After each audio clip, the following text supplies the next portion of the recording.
It's game day, Detroit. You're waking up with Woodward and Maine, your source for all the insider information on the defending NFC North champion Detroit Lions. With insight from Detroit sports media legend Terry Foster and rising star Matt Broder. Get ready, Detroit. It's now time for Woodward and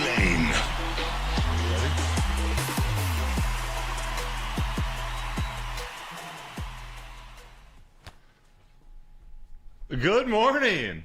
That's Woodward in Maine. How you doing, Terry? Lovely. Just had to go get my equipment here. Victory Tuesday? Yeah, I know. And Victory Tuesday, but some concerns. Obviously, for that defense. Maybe. No, there is. But I want to start a movement today. Oh, boy. I want to reposition one of the Lion players. The Professor Kirby Joseph. Oh. Have yourself a day, Kirby. No, one thing I don't think he gets enough credit for. He has 9 interceptions, and he lures people into mistakes. And so that to me, this is a guy that's really thinking the game over. And the weird thing about last night, everybody's concerned about the defense. Yeah.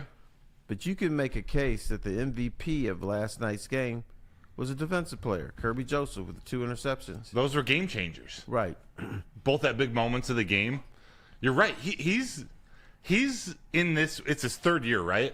The game slowed down. You see him, like you said, he's luring the quarterback into these throws, and he's making them at big points of the game.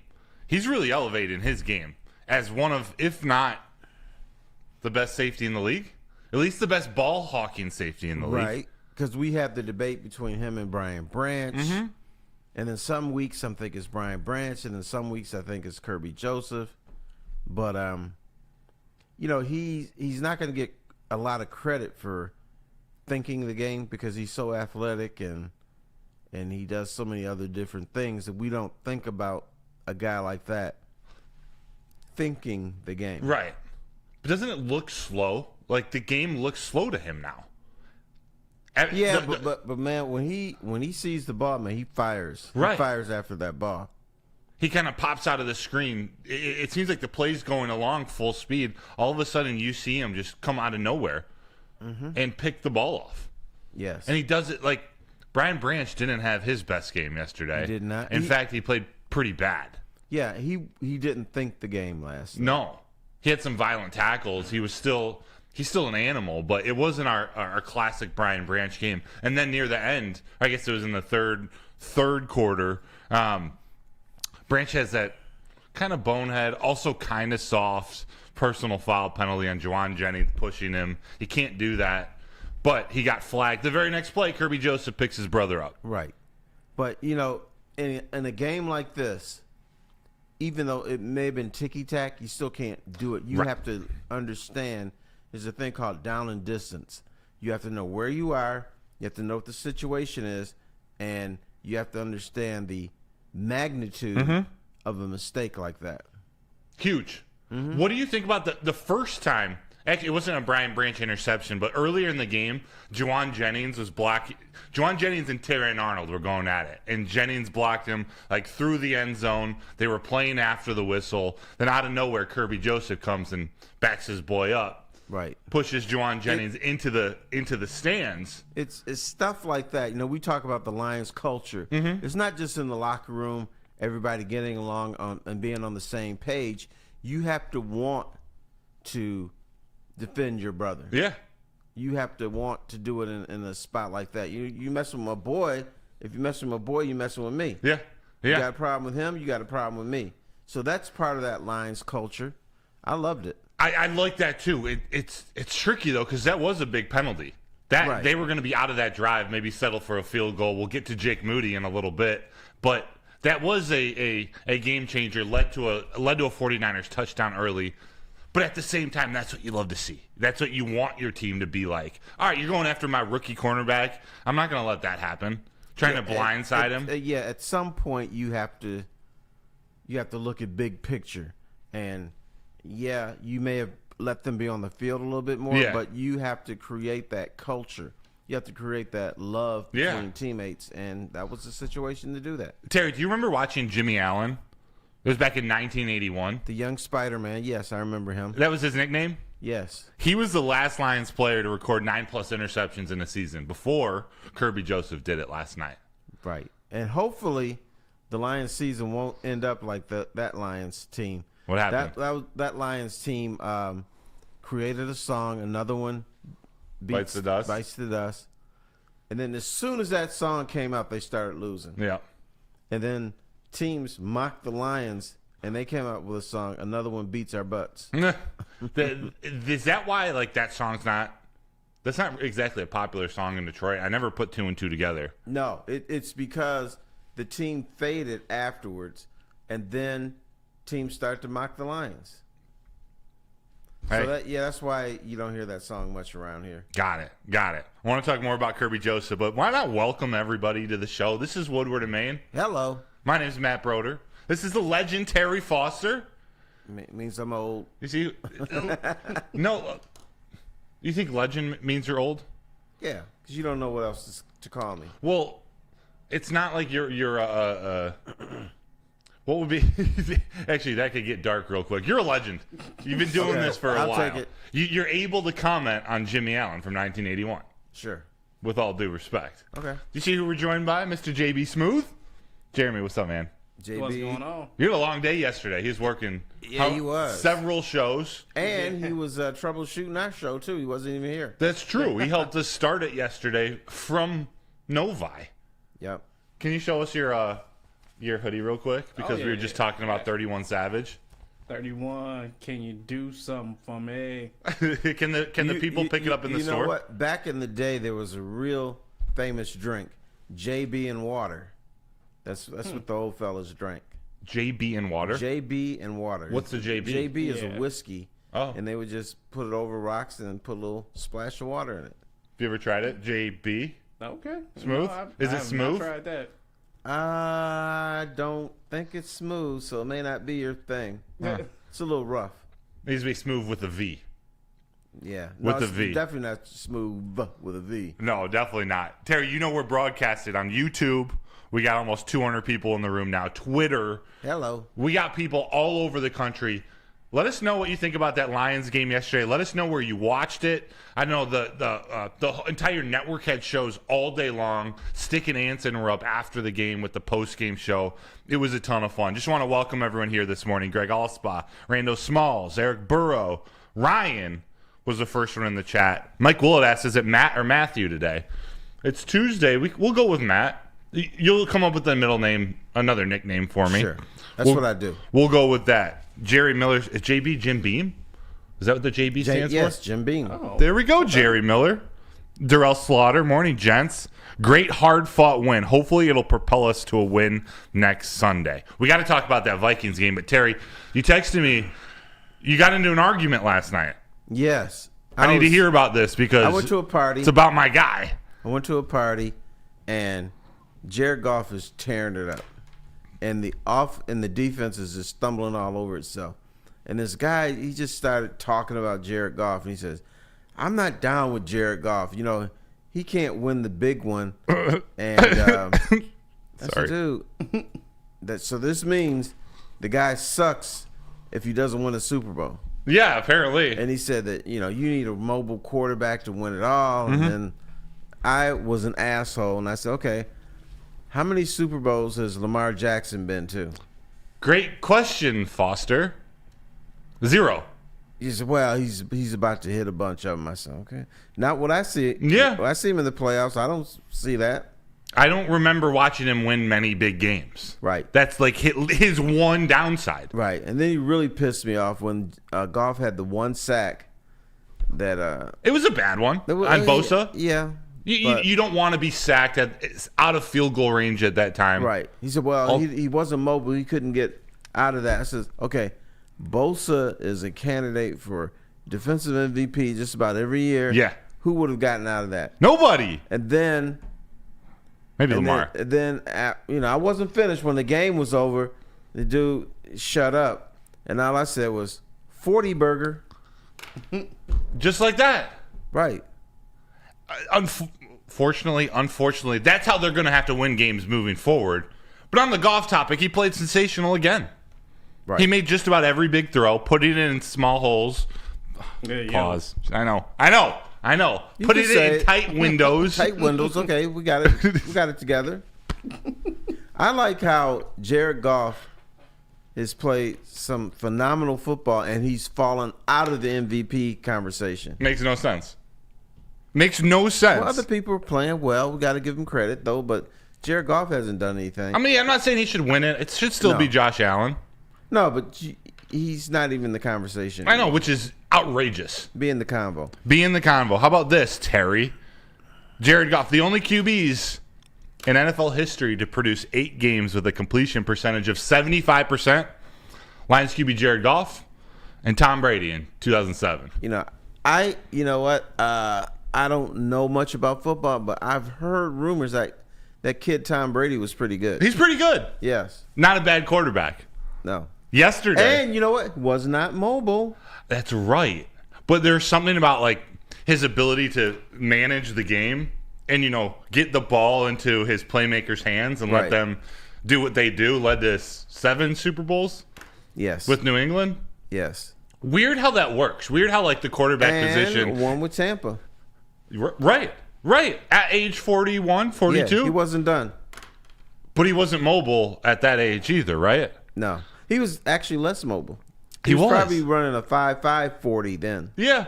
By then. It's weird how that works. Last night, the 5th time this season, the Lions have scored 40 points. You talked about a 40 burger without a turnover. That's the most by any team in a single season in NFL history. Right.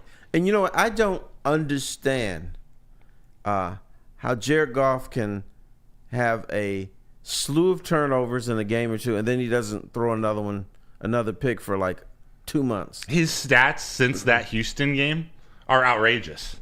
It's like 1 interception. They put it up before the game. I don't have the updated stats in front of me, but he's been sensational. He's been MVP. I think the Houston game knocked him out of the MVP conversation. It did, and that's the unfortunate part. Because for whatever reason, that just dug him.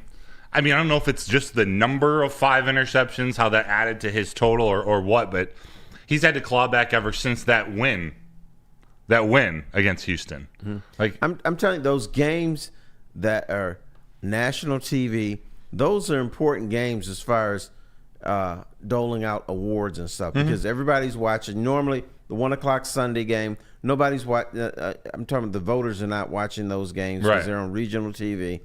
But the ones that are at 4:30 or 8 o'clock or 8:15, whatever, those games you have to perform well in those to win an award. Yeah, that's where everyone's watching. The writers, the national guys, like you said. He should be getting votes. He probably should be higher than he's going to get, but like you said, he's just not. But you know what? I don't care. You know what? And I don't care because there is a different mission for this team. Yeah. It's not about who wins MVP. It's not about who's going to be Defensive Player of the Year, Offensive Player of the Year, or Coach of the Year. It's about trying to win that chip. It is. But on the side, he deserves some consideration, and so does Dan Campbell for Coach of the Year. I think, and we'll get into the Vikings, I think next week, Coach of the Year's on the line in this Vikings-Lions game. It could be. The unfortunate thing is a lot of guys vote before that game's going to be played. Before Sunday, they'll vote for Coach of the Year? Yes. Really? I'm going to say about 30-40% of the people would cast in their ballots early. That needs to be outlawed. It does. Like the hip drop tackle and but they surprise onside kicks. Outlaw it. They got a tight deadline. They got to do it. I don't know when it is this year, but sometimes you have to turn in your awards before the season is done. Also stupid. They announce it 2 months later. What's the rush? It's stupid. It is. It should actually involve the playoffs, if we're being honest. Like A.J. Hinch. A lot of people thought he should have been Manager of the Year. He should have. But a lot of ballots were turned in before you knew the Tigers were going to the playoffs, before you knew that they're going to have this big run. And so I think that's a big reason why Hinch didn't win it. 100%. You could still make a case that vote from Cleveland should – it was okay that he won it, but Hinch didn't even get second. The Royals manager. which is outrageous. Good year until the last month of the season. That's why you got – if there's a deadline before the end of Week 18 for the NFL, it's ridiculous. Yeah, there's so many flaws in sports. We need to clean up. We need to become a sports czar or something. We should. Let's start it. Well, if Dan Campbell doesn't win Coach of the Year, we'll start the rally. Okay. We'll start the rally. I do think it comes down to Dan Campbell or Kevin O'Connell. Next week is going to decide it. Right. Hopefully people will keep their votes in their back pocket and then vote afterward. Yeah. Do you think that this defense, and I'll hold the Super Bowl question here for a second, but the defense struggled yesterday. Yes. Said they weren't on the same page. This Lions team, they needed this offensive effort to win that game, despite a beat-up offensive line for the 49ers. They were missing a lot of their weapons. It didn't seem like the defense was in sync, from the defensive line to the linebackers.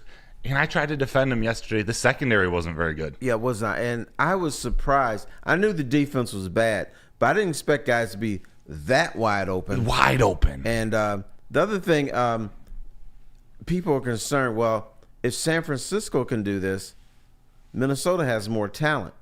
Mm-hmm. San Francisco, I thought, was very sound schematically. Yes. I think early on, San Francisco said, you know what? We can't run the ball successfully in the interior against the Lions, so we're going to do a little creative stuff. We're going to do stuff on the perimeter, and it worked.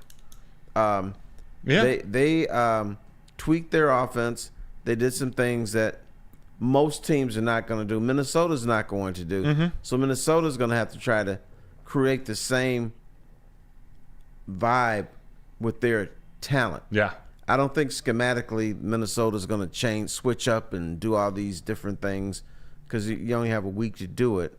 And so now I think the defense will play better against the Vikings than it did against San Francisco. And you hope Anzalone is back. He might not be the Anzalone we remember, we know and we love, but he should get some snaps possibly next week. Work him in. But you're right. They got Aaron Jones. They have a pretty solid offense, especially when Darnold's playing well. So they'll play a more traditional brand with Aaron Jones getting the ball, unlike what Kyle Shanahan had to do last night, being more creative, getting Garendo the ball, getting Debo and Kittle the ball. And then Pearsall?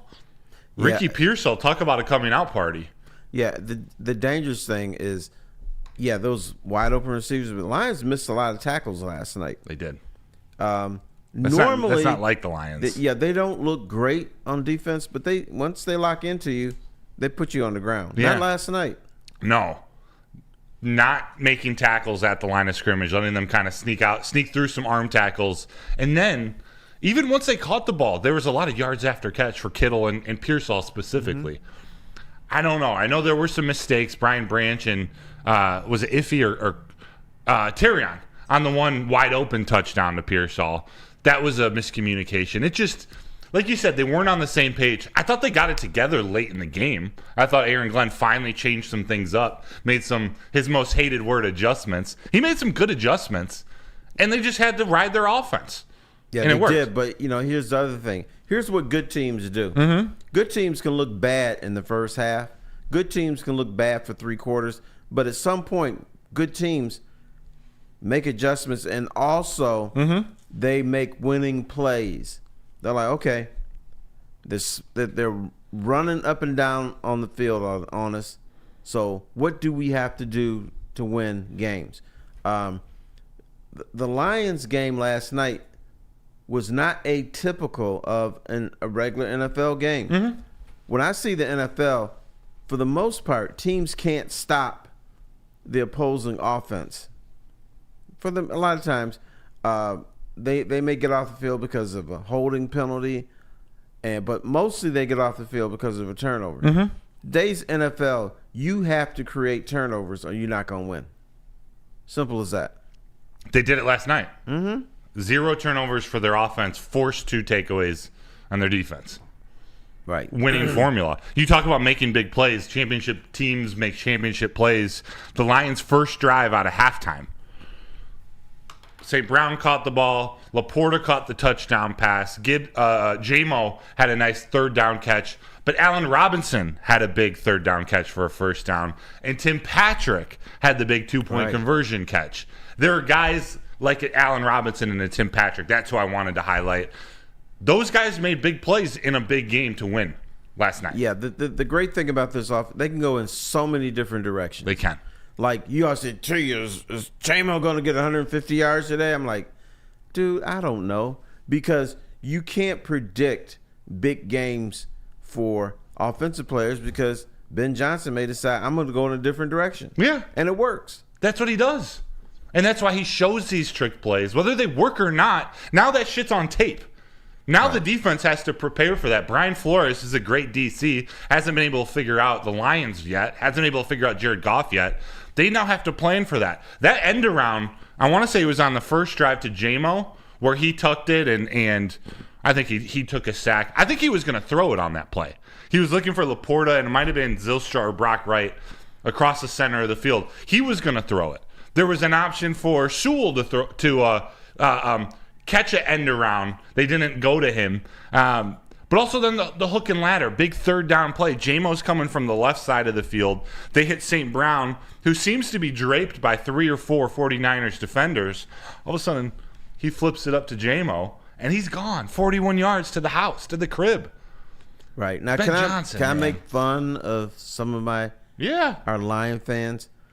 The dude that wrote me to say, T, are you willing to admit that J-Mo is a mistake and that the Lions should, get a 5th round pick for him?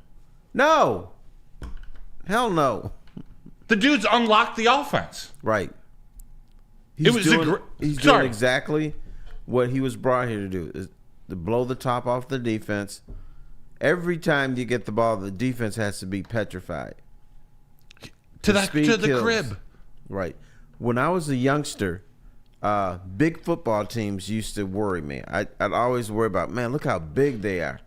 Today is like speed kills. Mm-hmm. Speed is way more important than size now in football because you got the turf, you got the new rules. Big fellas are important. I will admit that. But speed kills, bro. It's as if like Brad Holmes saw that coming and built his team around that. Right, and he was willing to be patient, which fans are not patient. Sometimes they shouldn't be patient because you're going down a dark road. But with J-Mo, you look at what this guy is capable of, and you put up with stupid penalties. You put up with him having a gun in his car. You put up with gambling. You put up with drugs. Non-violent stuff. Right, because you know what this dude can do. He has potential to be a top 10 wide receiver in this league. He's playing like a top 20, in my opinion. His confidence level, both on and off the field, you see him in his interview after the game with Danny Rogers. He's one of the most exciting guys to hear talk. But you see the routes he's running. Jared Goff looking for him on third down. He's got confidence in his hands now. And that changes everything for this offense. He's not just a deep threat now. He's a guy that can run number 1 wide receiver routes. Correct. St. Brown can do that too. Although now and then you just got to let the brother fly. Well, right. But it's the fact that he can do that now. Mm-hmm. He can take the top off, but now that defender, that cornerback, has to give respect to him cutting that route short. You know what he is now? What? He's a Detroit Lion. And earlier, he was just a dude that was on the team. Now he's a Detroit Lion. And that's going to make him even more dangerous. That's so true. All of this tough love that actually, it's not even tough love. It's love. Coaches putting him in his place when he messes up. You got to. Some of these silly fines that we talk about I talk about silly fines or soft fines. Yeah, but Dan Campbell cuts his ass out. Yeah, because so that's tough love. Yeah, because you can't do that. You got to limit that stuff. If you're going to take your game to the next level, you can't do that stuff. J-Mo, what do you have last night? 5 catches, 77 yards, and a touchdown. He had a rush, -2 yard. That one trick play, he was tackled behind the line of scrimmage. You talk about speed kills, Jahmyr Gibbs. His speed killed a lot of hearts in fantasy football last night. Right, and I'm sorry. I was playing JB one-on-one. I managed to squeak it out. They might be announcing it on Wake Up Woodward, but I was beating him. I actually had 3 teams in a championship that I was winning. I had Gibbs on one of them. I was playing Gibbs on 2 of the others. That 30-yard touchdown run. Fantasy guy over here. It was one of those years. It was a good year for my squads. But I thought, and I made a comment. I was watching with my dad. I was like, wait, Craig Reynolds is in getting all the snaps right now, right? Like, I said, if Gibbs doesn't come back into this game, I got all 3 locked up. And I'm sure other people around the country were saying the same thing. Then all of a sudden, Gibbs comes back in and breaks one for 30. I was happy. It was the Lions. And I love seeing Gibbs do that, but he broke a lot of hearts. That play, though, 49ers ended up scoring 34 points. That was an important touchdown. You needed that. Yep.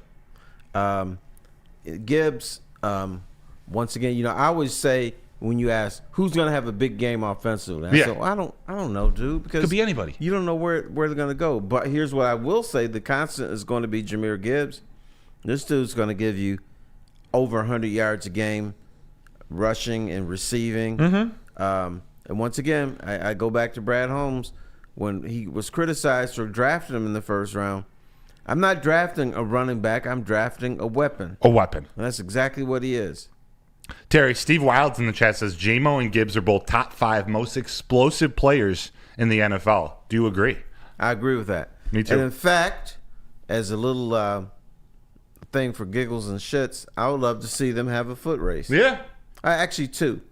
A 40 and 100. Yeah. And how about a third race? A shuttle run.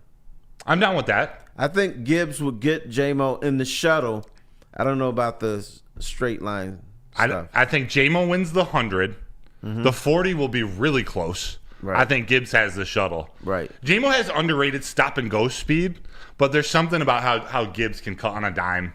I think he does have that shuttle. Yeah. Who else we want to throw in that? Xavier Worthy. Tyreek Hill maybe over the hill, pun intended. It's hard to name 5 more players more explosive than those 2.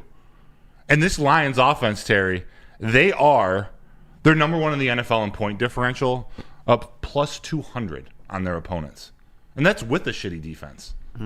A defense that's playing shitty these last couple weeks. All right. I always ask you this question. Well, actually, I stopped asking it, but then I remembered. Your Super Bowl confidence level from 1 to 10. You were hovering around a 7 or 8 a few weeks ago. I wasn't in the 9s? No, you didn't say 9. You may have thought it, but you didn't say it. Really? Well, I don't know why I'm thinking like I said 9.2 because I've been fairly confident. And this isn't going to make sense because I'm going to raise it if I said a 7 or an 8. It's at an 8.5. They're going to the Super Bowl. And I'm fairly confident they're going to win That's not 9, bro. It's not 9 because of the defense. Right. It worries me. I don't think it's unattainable with this defense. I think the offense is that good. You just now know you need to win it with your offense. Right. Now, one of my Christmas gifts is I got permission from Honey Bun, who is the wife, to go to the Super Bowl. And she wants me to book it relatively quick so we can get a little bit of a break price-wise. It's not that much, but you'll get a little bit of a break. Right. So if I go down to the Super Bowl, will Lion fans join me? Will they be down there? Hell yeah. Oh, yeah. Oh, yeah. If there's any team that's going to travel to this Super Bowl, it's this Lions team. Guaranteed they already have NOLA booked out. Will the Lions be there? That's the question. I think so. I saw some stat. I don't know if I'm going to be able to find it to give proper credit. It might be on Detroit Lions PR. I'll try to get it by the end of the show, but they're now undefeated on the road for this season. First time in Lions history. I want to say 5 out of the 10 teams in NFL history that have gone undefeated on the road have won the Super Bowl. Right. There are a couple that fell short in the So the still conference. a coin flip. Nothing is guaranteed. Nothing is guaranteed, but the Lions are going to be there.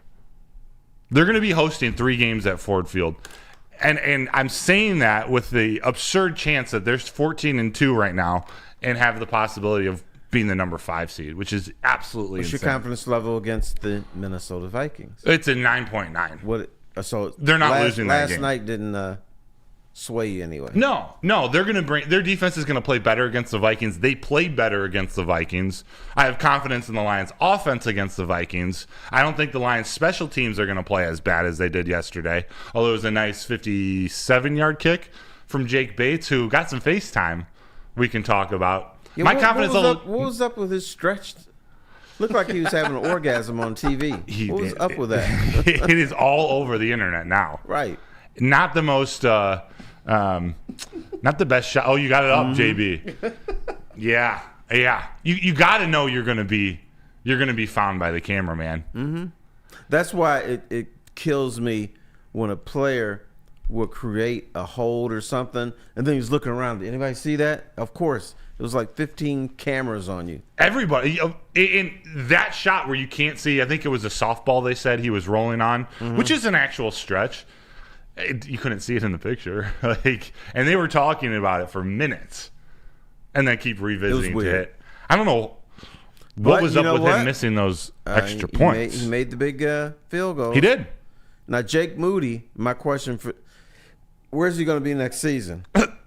Working at Burger King, Home Depot, or Target? I don't know, man. Because I don't know what's wrong with him. Yeah, I know. They wasted a high draft pick for him. Thought he was going to be this all-world kicker. What's going to happen to him? At some point, they're going to have to release his ass, and then he's going to be in that stage of kickers where you go from team to team, trying out for a job against 5 or 6 other kickers.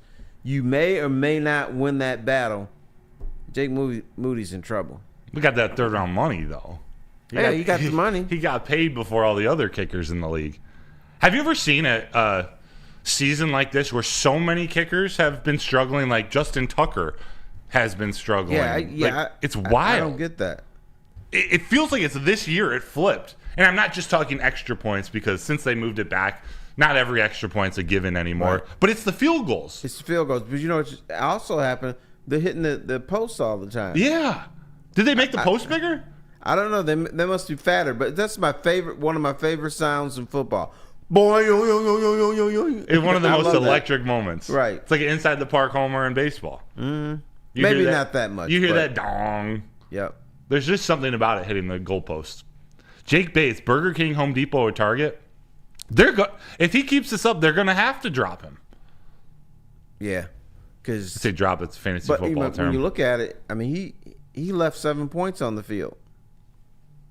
San Francisco lost by 6. Yeah, huge. I couldn't figure out this earlier in the game, and I was watching with my dad, and he was pissed. After the first extra point was blocked, the next time the Lions scored a touchdown, they didn't go for 2. They accepted 14-13, keep it rolling. Do you think they should have gone for 2 there? Or were they just saving it for the rest, like saving it for another opportunity? It was a JMO hook and ladder. Yeah, I think, at some point you have to do it. You don't have to do it right away. So you go for a 2-point conversion when you're feeling good about your offense, when you think it's going to work. Maybe you just didn't think it was the time right there. The San Francisco would be loaded up, ready for that. And so you keep them off balance. Mm-hmm. You go for it when you feel like doing it. I can appreciate that. I couldn't decide. Like my dad was upset, and I couldn't blame him, but I was like, there has to be a reason, and maybe that was it. It just wasn't. It wasn't the right time. But plus, you gotta. That was too early to feel out what the game was going to be. Even though San Francisco scored early, here's the dirty little secret the Lion fans must realize. It seems like they're always behind at the beginning of the game. And so it doesn't mean that the defense is going to be terrible that game. They get their acts together and they actually are decent. But the Lions almost always give up the first touchdown of the game. Yeah. And you knew it was going to be a shootout, but I guess you're right. They thought they'd just have another opportunity. Maybe they thought Jake Moody was going to miss an extra point, or they'd get some points back somehow. I want to ask you, though, because one of the things to take away from last night's game, there were no injuries, knock on wood. Right. Penny Sewell, his thumb's a little jacked up. Dan Campbell doesn't seem too worried about it, but Put a club on it. Right. And he could bust somebody upside the head with his club. This might make it more dangerous. It might. No holding penalties possible with his club. Mike Willett in the Woodward Sports chat. Again, thank you everyone for being here. I'm reading off the YouTube chat right now. If you're in there, hit the like button. It'll really help us out. Got a lot of great shows coming up on the network today. But Mike Willett says, has anybody heard if the flagship had any additional comments about resting starters this morning? I do not know. No, they were big on let's sit all those starters. God, you know what? I had to turn the flagship off. I was so sick and tired of that. We in the media are always accused of being kind of wimps, that everybody thinks they can kick our ass, which might be true. Yeah.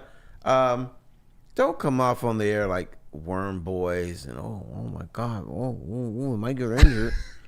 Dan Campbell wants to win every game he plays. So let him roll. Let him roll. Right. This team deserves to be 15-2. They're going to. Book it. They got the Vikings coming to town Sunday Night Football for the division, for first place in the NFC. They're going to be 15-2, and Dan Campbell's going to win Coach of the Year. Okay. Lock it down, folks. You Lock heard it down. What is your confidence level in that Vikings game? You asked me. What do you think about that? I think they're going to win. My confidence level isn't as high as it was yesterday. Because that defense scared the bejabbers out of me. They struggled. Not just the fact that San Francisco moved the ball, but it frightened me to see how wide open dudes were. But on the other hand, the Lions defense will play better because some of those passes, dudes just made huge mistakes, or it was mental mistakes, and it wasn't mistakes because I can't play. It's mental mistakes that I didn't recognize something that was right in front of me. So you can clean that up. Oh, definitely. And I'm not saying they're gonna lock Minnesota down, but they're not going to be going up and down on them like Swiss cheese. Oh, definitely not. Minnesota's got a good offense. They got weapons. Addison and Justin Jefferson, Hawk, Aaron Jones. Oh, they do? But I don't think they're as creative as San Francisco is. They're not. I've become a Kevin O'Connell fan, an appreciator. I respect him more than I used to. He's a damn good coach. Is he going to be Coach of the Year? If he beats the Lions. And 30% of the voters haven't already put their ballots in. Although maybe that would give him a better chance. You didn't answer my question. Yeah. Is he going to be Coach of the Year? No. Okay. No. I think the Vikings are frauds. I think they're a good team, but they're frauds. Like they're not a 15-2 team. You got to give them credit for getting to where they are. They've had at least 6 games handed to them on a silver platter, and they won it. They won the games. If I were Vikings fans, or if the Lions had that season, I'd be defending them as they're a good team. They put themselves in position to win that game. Well, from my perspective, they've had several games handed to them. I mean, truly handed to them on a silver platter. But you know what? They've got a pretty good advantage, even though the games at Ford Field, the Lions had to play a Monday night football game, and when they first started playing Monday night games, those teams won like 30% of the games or 35% of the games the following week. So the Lions have a little bit of a disadvantage. I think it helps that the game is at night rather than at 1 o'clock. So it's still going to be a heck of a game. Yeah, but I just can't see Sam Darnold and the Vikings, with the way they played this season, walking into Ford Field holding a fake trophy. And look, we won. Ain't gonna happen. Yeah, gonna be.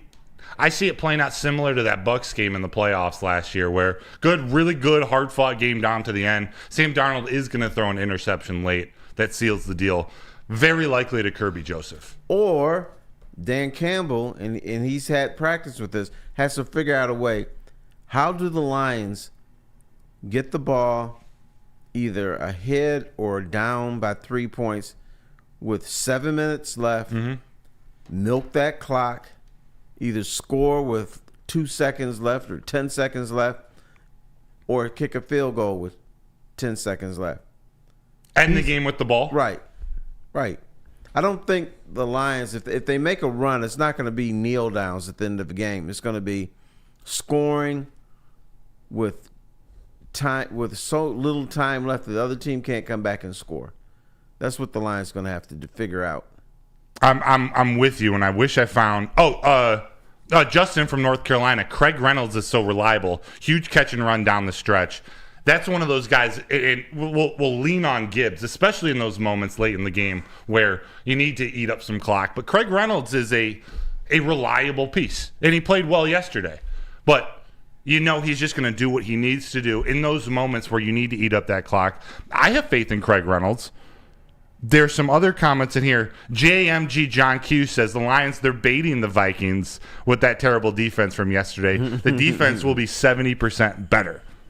Mitten Maid said Ben Johnson knows how to beat the blitz. Happy defense. Ben Johnson and Jared Goff have, up to this point, figured out Brian Flores' defense, or at least been able to react to the blitz, to the pressure.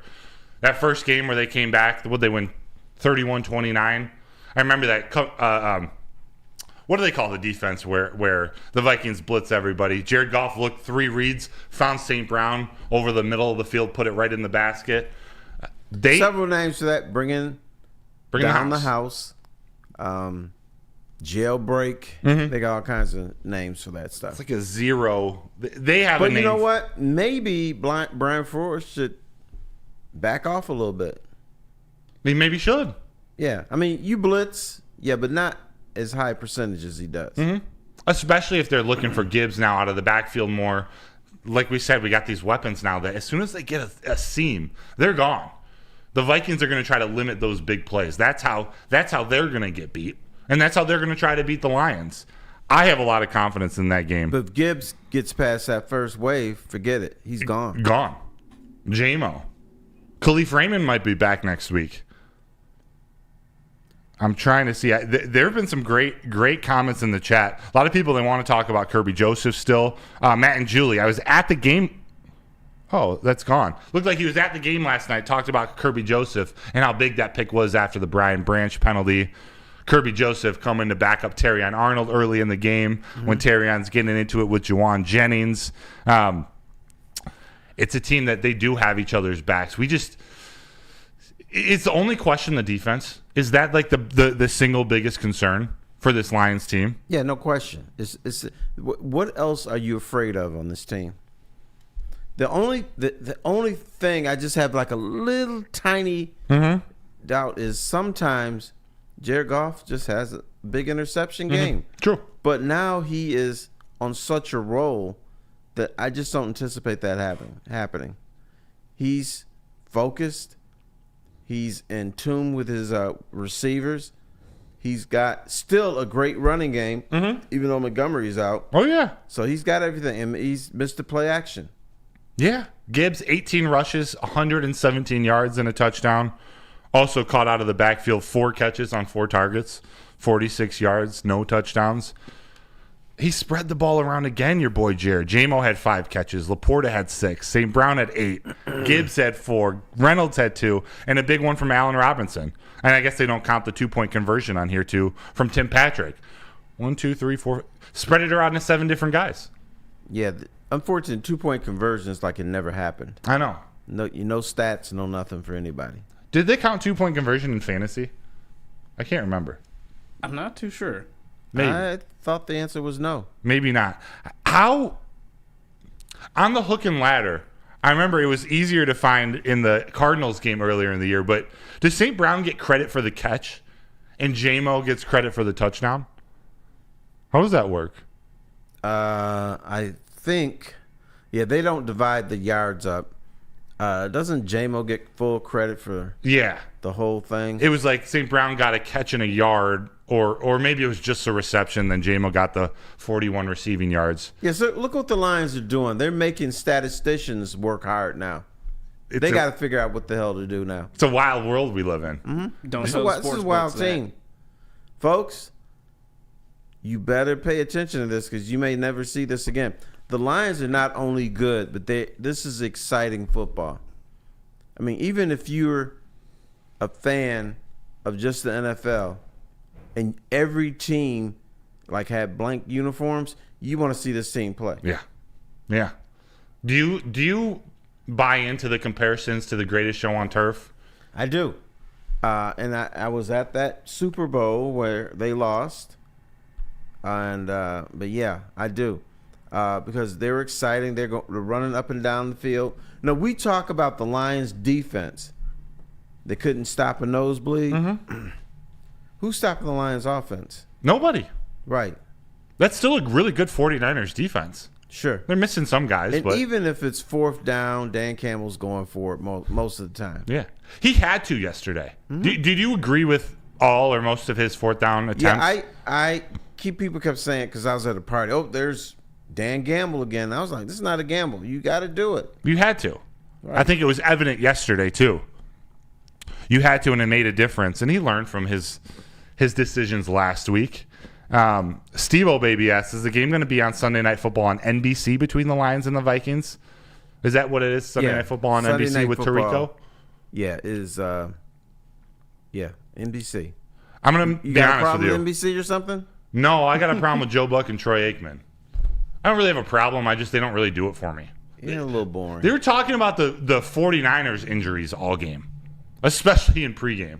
Like, well, the Lions are... I understand that. My only thing I can do to defend them is that the Lions' defensive injuries has been going on for so long that maybe it's not news anymore. They're all on injured reserve. Like, it's not like, out for a week anymore, out for two. They're all... Did you see the video of Hutch?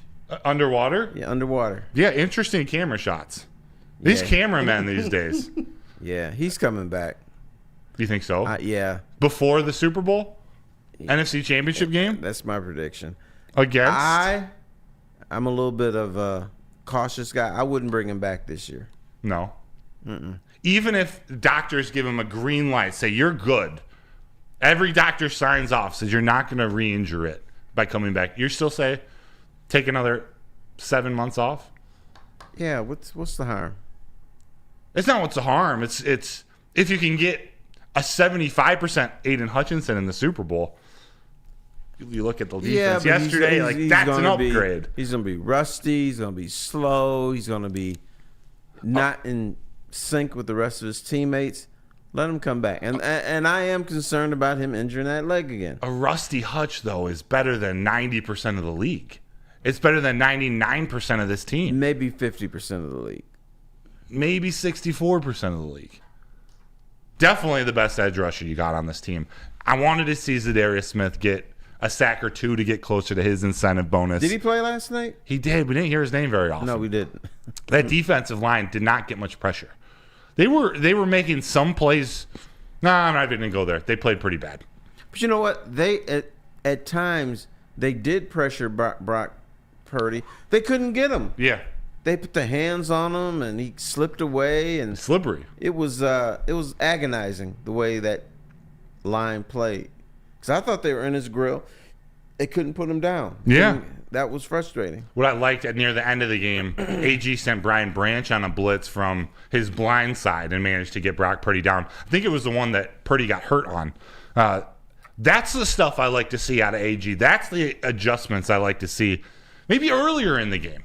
Do one of those in the second or third quarter. What? You notice they're not nitpicking the Lions all the time anymore. There was a face mask on that play, too. That's true. That's true. There were at least 3 that I can think of off the top of my head, pun intended, of helmet-to-helmet hits 49ers on Lions yesterday that seemed to go unflagged, unnoticed. But I hear you. It's. I didn't mind yesterday. Yesterday was just it was a good game, a well-reffed game. Just there were things that happened on both sides. It didn't seem like anything was unfair.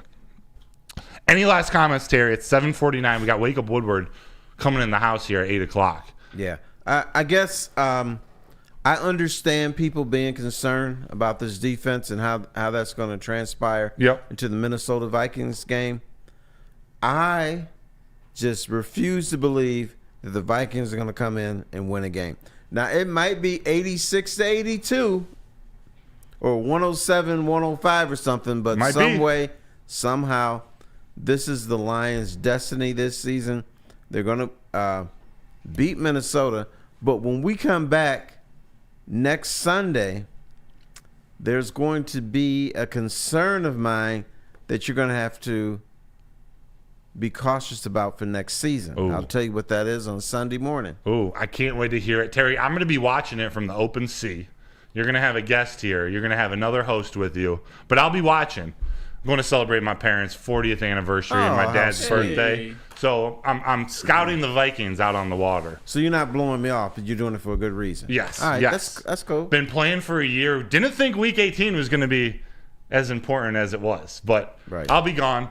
Lions clinched the playoffs, so I will be back. I'm excited to hear what you have to say about that. I'll let you know. But for everyone watching, thanks so much for joining in the chat, supporting us this morning. Hit the like button on the way out if you could. Here in about 9 minutes, Wake Up Woodward with KG, JB, Chase, Justin, Summer, and Kool-Aid.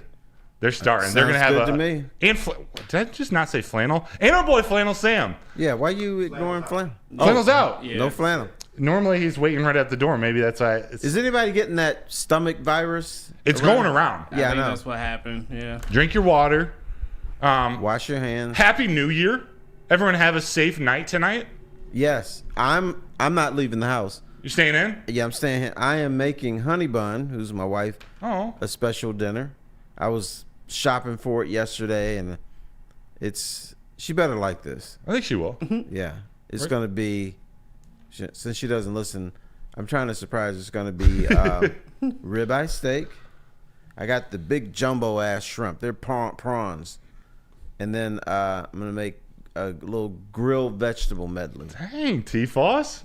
Look at you ringing in the new year. Healthy. And then You're getting healthy. Yeah. And then I'm going to get her this, I got her this wimpy ass wine that's almost like Kool-Aid. She's not a drinker. No, but does she like this one, or you think she'll like it because it's I don't know if she'll like it, but you will. I went to the wine store and said, look, I need a wimpy wine for a wimpy wife. And here you go. And I said, it has to be something that you'd be embarrassed to drink. And this is what the guy or the girl picked out at the store? Yeah. I'd love to hear it. You got to report back how it went down. Okay. It's going to work out. I'd love to hear it. JB, thanks so much for being here. Of course. Thanks so much for supporting. Thanks so much for our fantasy football battle that went down to the wire. T-Foss, it was a pleasure as always. I'll see you in the new year. Yeah, can't wait. Happy New Year, everybody. Go Lions. Tune in to Wake Up Woodward at 8 a.m. We'll see you, T-Foss, we'll see you Sunday morning. I'm excited. Let's go. Ready to go. Go Lions.